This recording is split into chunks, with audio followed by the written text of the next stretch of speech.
ها ها ها توافق لقاط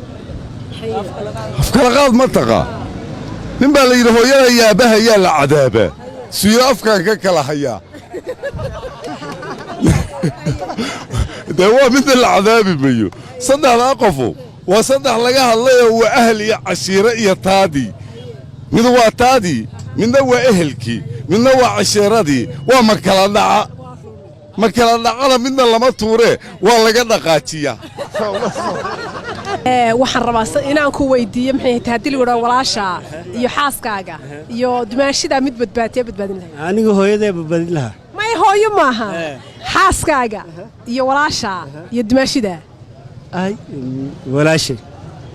hayo gabadha caruur badan dhashay oo reerku balaaran yahay hadduu balaaran yahay gabar kale aan guursanay dhaqaaleynaysa maxaa maasha Allah marka iska tagto ma laakiin sida wada marka hore walaashan ku bilaabi lahaa saddex su'aalood hadii lagu yiraahdo saddex qof mid badbaadi xaaskaaga iyo walaasha iyo dumaashida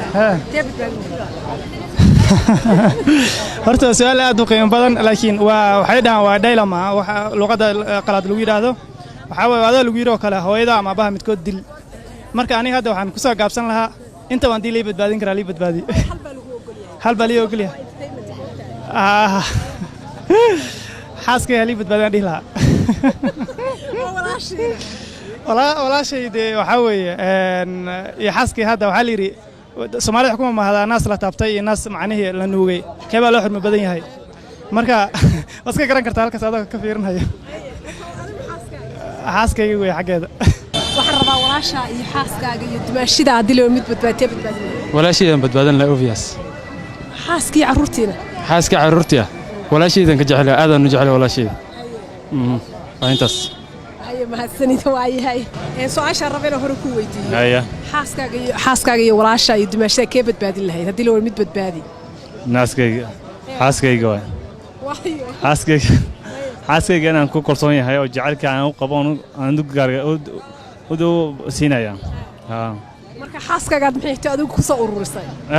xaaskaaga ku soo ururisay xaaskayga jecelahay inaan wax siiyo